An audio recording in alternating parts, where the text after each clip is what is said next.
உண்மை செய்திகள். சுறாக்களின் இனங்கள் அழியுமா? சுறா மீன்களை ஏன் கடலில் காண முடியவில்லை?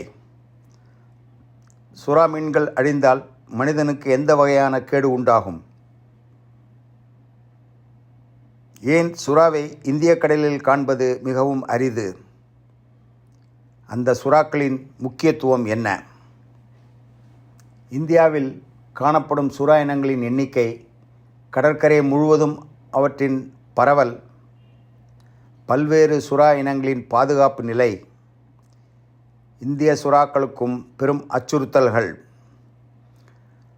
வனவிலங்கு பாதுகாப்பு சட்டத்தின் கீழ் சட்ட பாதுகாப்புகள், முக்கியமான சுறா அடையாள அம்சங்கள், இந்தியாவில் சுறா துடுப்பு வர்த்தகம் மற்றும் சுறா மக்களை பாதுகாப்பதற்கான முயற்சிகள். ஒவ்வொரு புள்ளிக்கும் விரிவான விளக்கத்துடன் இந்தியாவின் சுறா சூழலியல் மற்றும் பாதுகாப்பு கவலையின் பற்றிய விரிவான கண்ணோட்டத்தை இந்த வீடியோவில் நீங்கள் காணலாம். இந்தியாவில் 160க்கும் மேற்பட்ட வகையான சுறா மீன்கள் நமது நாட்டின் கடலில் காணப்படுகின்றன. இந்திய கடற்கரையில் சில பொதுவான இனங்களில் காணப்படும் சுறா இனங்கள் சாம்பல் பாறை சுறா, சில்வர் டிப் சுறா, பேகாங் சுறா, திமிங்கிலச் சுறா மற்றும் கங்கை சுறா ஆகியவை அடங்கும். பெரும்பாலான சுறா இனங்கள் மகாராஷ்டிரா, குஜராத், தமிழ்நாடு மற்றும் ஆந்திர பிரதேசத்தின் கடலோரப் பகுதிகளில் அதிகமாக காணப்படுகின்றன. இந்தியாவில் கணிசமான எண்ணிக்கையிலான சுறா இனங்கள் வனவிலங்கு பாதுகாப்பு சட்டத்தில் அட்டவணை 1 மற்றும் 2 கீழும் பட்டியலிடப்பட்டுள்ளன. வனவிலங்கு பாதுகாப்பு சட்டத்தின் கீழில் அதிக அளவிலான பாதுகாப்பை இந்த சுறா மீன்களுக்கு நமது அரசாங்கம் வழங்குகின்றது. இந்தியாவில் சுறாவிற்கு மனிதர்களால் முக்கிய அச்சுறுத்தல்கள் என்னவென்றால் அதிகப்படியான மீன்பிடித்தல், குறிப்பாக சுறா துடுப்புகளை வர்த்தகத்தில் பயன்படுத்தப்படும் அவற்றின் துடுப்பு போன்றவையாகும். சுறா மீன்கள் பொதுவாக நெறிப்படுத்தப்பட்ட உடல், 5 முதல் 7 கீழ் பிளவுகள், ஒரு ஹீட்ரோசர்க்கஸ் வால் மற்றும் கூர்மையான பற்கள் ஆகியவை கொண்டிருக்கும். இந்திய கடல் பகுதியில் கங்கை சுறா முதன்மையாக கங்கை நதி அமைப்பில் காணப்படும் ஒரு தனித்துவமான இனமாகும். இது வாழ்விட சீரழிவு காரணமாக மிகவும் ஆபத்தானதாக கருதப்படுகிறது. இந்தியாவில் பதிவாகியுள்ள 160 சுறா வகைகளில் 26 சுறாக்கள் மற்றும் ரேஸ் எனப்படும் மீன் வகைகள் மட்டுமே 1972ஆம் ஆண்டு திருத்தப்பட்ட வனவிலங்கு பாதுகாப்பு சட்டத்தின் கீழ் அட்டவணை 1லும் 2லும் பட்டியலிடப்பட்டு மிக உயர்ந்த பாதுகாப்பு அந்தஸ்து வழங்கப்பட்டு வருகின்றது.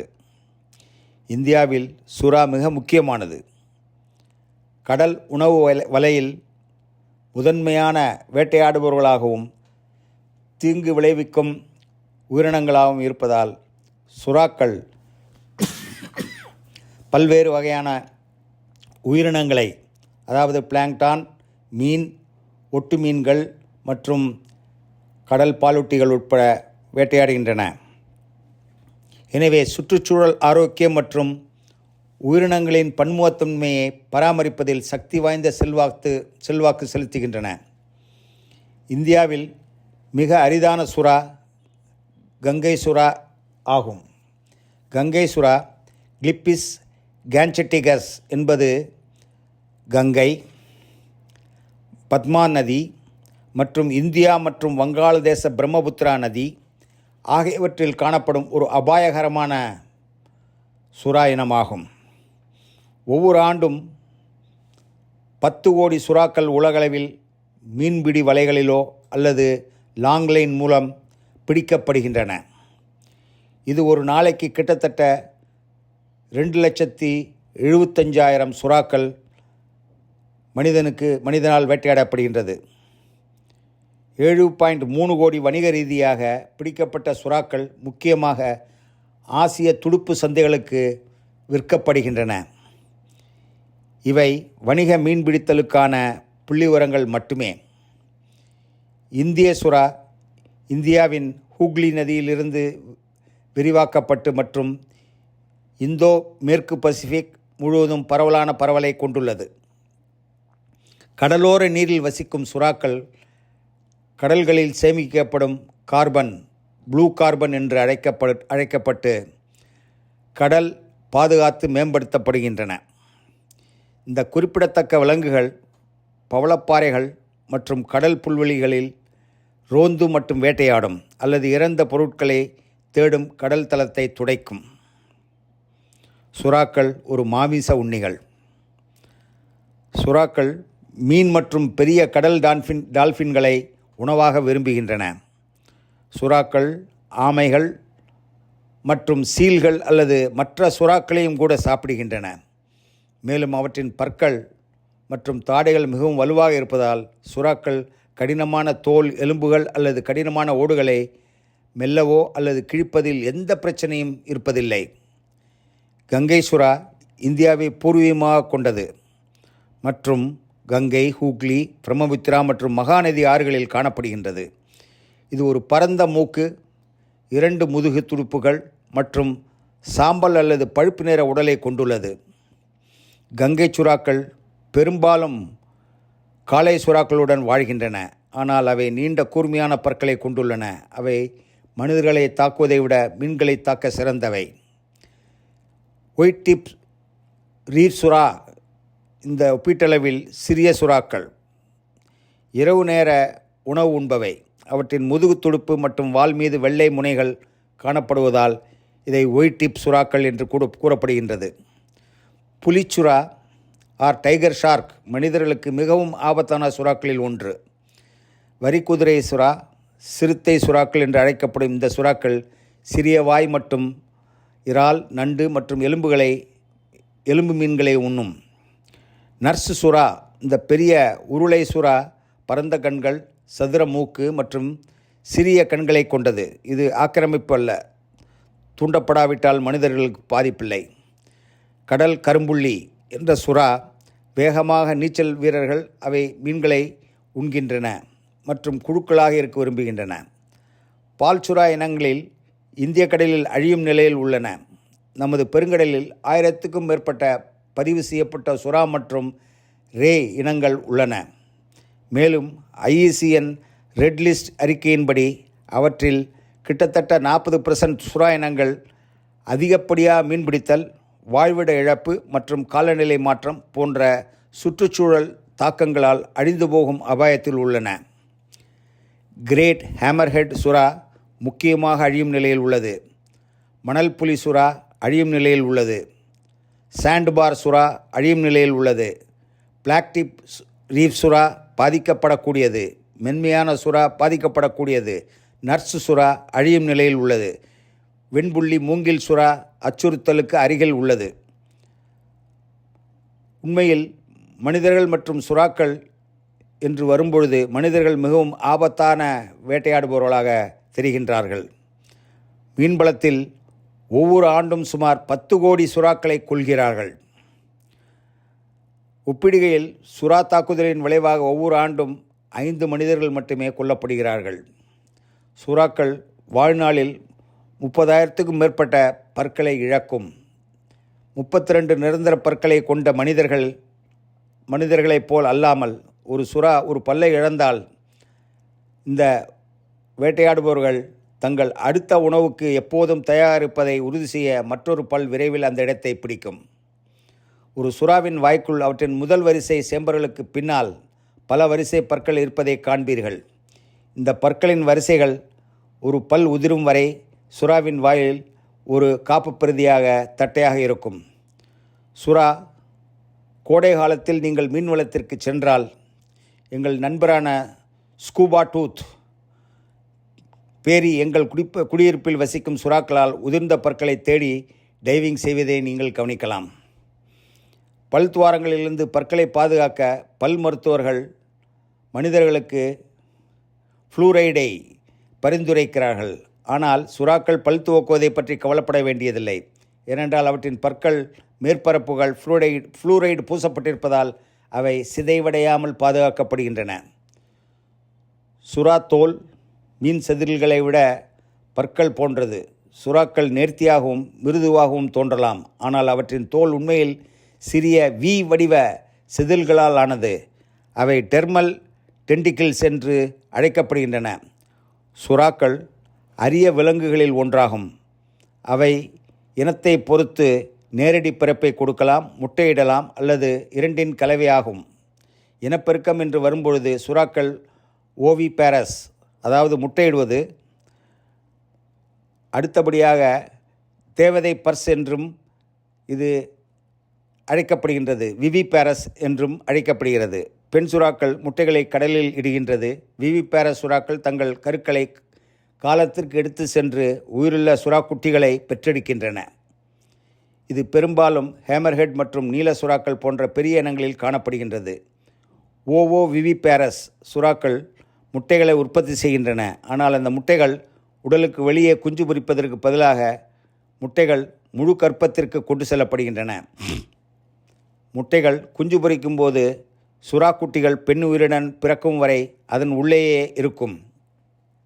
சுறாக்களுக்கு 6வது அறிவு உள்ளது. இது ஆம்புலே எனப்படும் தனித்துவமான உறுப்பை பயன்படுத்துகின்றது. இது மின் தூண்டுதல்களை உணர அனுமதிக்கின்றது மற்றும் மறைந்திருக்கும் இரையை வேட்டையாடுவதில் குறிப்பாக உதவியாக இருக்கும். உண்மையில் பெரிய ஹேமர்ஹெட் சுறாக்கள் தங்கள் தலைகளை மெட்டல் டிடெக்டரை போல பயன்படுத்துகின்றன. அவற்றை தரையில் முன்னும் பின்னுமாக அசைத்து கண்டுபிடித்து வேட்டையாடுகின்றன. ஆம், சுறாக்கள் அழியும் அபாயத்தில் தான் உள்ளது. அதிகப்படியான மீன்பிடித்தல் சுறாக்களுக்கு மிகப்பெரிய அச்சுறுத்தல். ஒவ்வொரு ஆண்டும் 100 மில்லியன் சுறாக்கள் கொல்லப்படுகின்றன. வாழ்விட இழப்பு, பாறைகள் மற்றும் சதுப்பு நிலங்கள் போன்ற பிற முக்கிய வாழ்விடங்களுக்கு ஏற்படும் சேதம் சுறாக்களின் இரையை அளவை குறைக்கிறது. சட்டவிரோத வர்த்தகம் சுறாக்கள் உயிருடன் இருக்கும்போது வெட்டப்பட்டு மீண்டில் தண்ணீரில் வீசப்படும் ஃபீனிங் நடைமுறை உட்பட சட்டவிரோத வர்த்தகத்தால் சுறாக்கள் அச்சுறுத்தப்படுகின்றன. காலநிலை மாற்றம் சுறாக்களின் இரையை அளவை குறைக்கின்றது. சுறாக்கள் கடலை ஆரோக்கியமாக வைத்திருக்கும் ஆச்சரியமான வழிகள். ஜூன் 2023 அறிவியல் இதழில் வெளியிடப்பட்ட ஒரு ஆய்வின்படி 5 முக்கிய சுறா இனங்கள் தீவிர வீழ்ச்சியிலும் அழியும் அபாயத்திலும் உள்ளன. IUCN சுமார் 143 சுறா இனங்களை அச்சுறுத்தலுக்கு உள்ளாக்கியுள்ளதாக பட்டியலிடப்பட்டது. அவை பாதிக்கக்கூடியவை முதல் ஆபத்தான நிலையில் உள்ளன. இதுவரை விஞ்ஞானிகள் நீண்ட வரிசை கேமராக்கள், சுற்றுச்சூழல் DNA மாதிரிகள் மற்றும் 87 அடி படக்கோட்டம் ஆகியவற்றை பயன்படுத்தி சுறாக்களை கண்டறிகின்றனர். உதாரணமாக டைர்ஹேனியன் கடல் மற்றும் மத்திய தரைக்கடை கடலை பிரிக்கும் நீரணியான சிசிலியன் கால்வாயில் கடைசியாக எஞ்சியிருக்கும் வெள்ளை சுறா இனங்கள் ஒன்றை பாதுகாக்க ஆராய்ச்சியாளர்கள் குழு செயல்பட்டு வருகின்றது. அதற்கு ஒயிட் ஷார்க் சேஸ் என்று பெயரிடப்பட்டு வெள்ளை சுறா இரகசிய நடமாட்டம் மற்றும் எண்ணிக்கை நன்கு புரிந்து கொள்ள அவற்றை குறியிட்டு ஆய்வு செய்வதை நோக்கமாக கொண்டுள்ளது.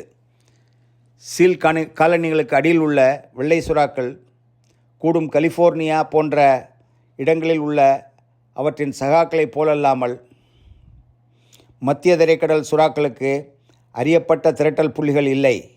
அவை மிகவும் அரிதானவை. இது அவற்றை கண்டுபிடிப்பதை மிகவும் கடினமாக்குகிறது என்று ஆராய்ச்சியாளர்கள் கூறுகின்றனர். ஃப்ரான்டியர் ஆஃப் மெரைன் சயின்ஸில் வெளியிடப்பட்டிருந்த ஆராய்ச்சி மத்திய தரைக்கடல் வெள்ளை சுறா அழிந்து வருவதை நீண்ட காலமாக ஒரு கண்காணிப்பு திட்டத்தை நிறுவுவதற்காக ஒரு முக்கியமான முதல் படியாகும்.